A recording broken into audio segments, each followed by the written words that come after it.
All three of you guys, what makes Madison a tough place to play? You played there before. You know what you're going to be facing.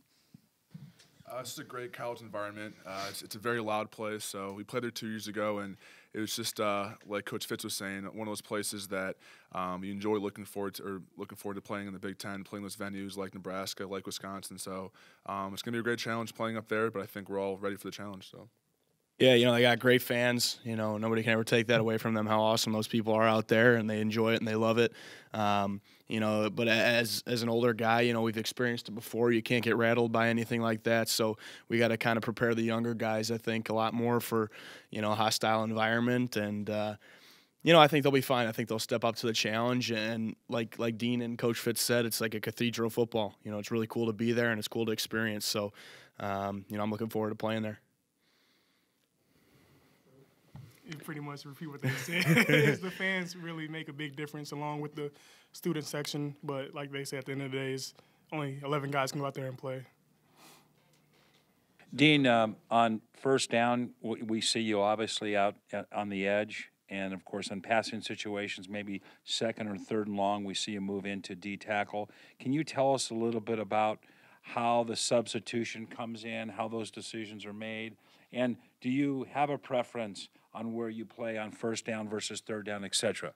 A lot of that is more based off of game plan, and a lot of that's just getting guys like Fadi and Xavier on the field because they're excellent pass rushers. So I don't mind going inside. I think it's definitely more physical in there, and it's a little more double teams, I would say, in there. But I think in terms of just getting our best pass rushers on the field, I think it's what we've done so far. And it's usually a game plan thing, too. A lot of times if teams are more of a passing team, I'll go in there more in second down, too. But it's what we've done the past few years now, just have our DNs go inside sometimes and third and long. So I think it's worked out well so far this year.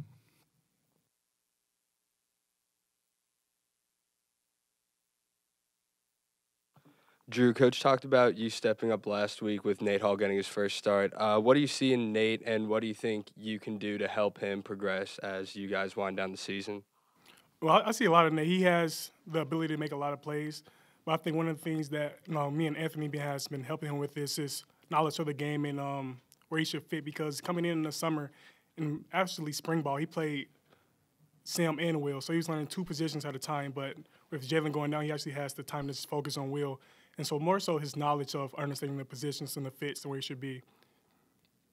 Dean, Coach was saying that in these end-of-game or late-game situations, there isn't really a change in the mindset, but it's more you guys are executing very well against Penn State at the end on 3rd and 1. Last week, 4 straight 3-and-outs. Do you detect a difference there where you've got the game in your hands at the end of a game? I think just a sense of urgency to make plays. I think, like Coach Fitz was saying, a lot of our games come down to the fourth quarter, and that's when you win the games. And I think it's been really great to see our guys this year step up in the fourth quarter. And I think last year a lot of times they got away from us. So it's definitely an emphasis for our program just to finish. And I think having that's been just a great thing this year, and we got to keep it up in order to win these Big Ten games.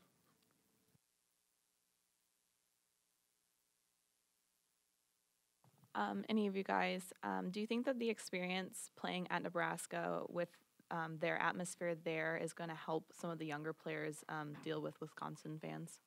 Yeah, absolutely. It's going to be a big environment, and it's going to be a wild experience. But those younger guys have experienced, Nebraska. A lot of them have experienced the Big House, in Michigan as well. And those are two huge stadiums to play at. So. If they can take it as a similar, guideline for how the experience is going to be, I think they'll be okay. So, I'm sure we'll simulate crowd noise and everything like that at practice this week. But, yeah, I think it's just on us to really prepare those guys and, treat it like any other game. You can't let those become distractions and stuff like that. So, for each of you guys, senior day this past week, what was that experience like for you guys, especially being able to get a win and then kind of all the festivities that follow afterwards? You're going to pass it to me? Okay. Be honest, I really didn't think as my senior day because I just like playing with these guys up here I'm with right now. So we have 3 more games left. So any game I'm with them, I embrace, and I just love it. So it was more so just treating it as a regular day. After the game was over, I took it in and said, wow, this is my last time walking off this field. But during the game and before the game, I really didn't think much about it. Yeah, I would say I was pretty similar too. I didn't really think about it until when after the game, all the seniors went back out on the field with Coach Fitz, and we all circled up, and he just kind of had us soak it all in, and that's when it really hit me. And then we ran down and took a picture actually with all the senior classmates that we have that decided to stick around, and that was pretty cool. That was something special that we shared with the other students, and it was really cool to just really take all that in one moment after the game was over, and it was nice to go out with a win at Ryan Field. Anybody. After the game Saturday, Justin said he thought it was the kind of game you would not have won last year. Do you agree with that? And what's the difference this year from last year? I would say so. The fourth quarter effort, I think, was just tremendous. I think even looking at Penn State and Nebraska, I think guys made big plays in the fourth quarter, which I think last year at times was lacking. So I think it was just great to see that, and guys make plays and have young guys step up like Nate Hall, and have guys that whole next man up mentality we've really embraced all year. So I think that competitive edge is paying off in the fourth quarter. Yeah, Dean said it already. That urgency to make plays and that competitive edge that we developed throughout the offseason. We've been preaching it the last couple weeks now, just having that will to win, which is something that I think our team's really embraced throughout the year. And these games in November, this is when everybody's feeling hurt, everyone's sore and beat up, and it's just your will to win. That's what's going to take you to that next level, and that's why we've been winning games in the fourth quarter.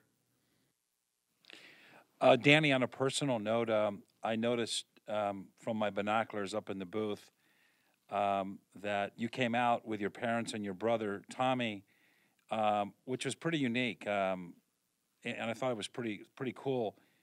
Tell me how that all worked. Whose idea was that? How did he get into the photo op there? How did that all transpire? I think he asked actually Garrett Dickerson, because Cam was, Cam's a senior this year, Cam Dickerson, and Garrett said he was going to go out there with him, so I convinced Tommy to come with, and it's pretty cool. It's been an awesome experience. He's been hurt for a little while, but even those 4 or 5 games that we got to play together was incredible, and it's just made this year so special to me, and being a senior guy and having that opportunity to play with my brother for a whole year is incredible, and that's something I'll never forget.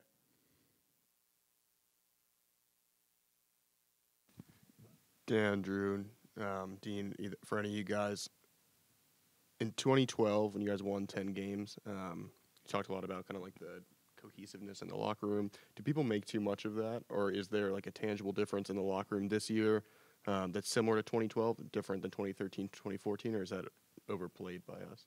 I think it's kind of overplayed. I wouldn't say that's a big factor. I just say the mindset and the urgency. Like earlier, they touched on the fight in the fourth quarter.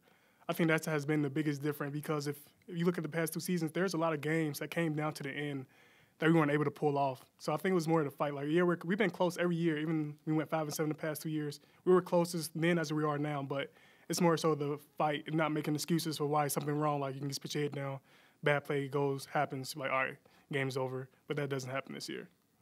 Yeah, I think it's just the fight for the common goal. We all I think a lot of it speaks to the maturity that the team has developed over the course of the last couple of years now. But I would agree. I would say it's more so just that everybody bought in. No one was selfish about it. You know what I mean? It just became common knowledge that we wanted to be great, and we've taken a lot of strides towards being one of the best football teams in this program's history. So we want to continue that and move forward from there.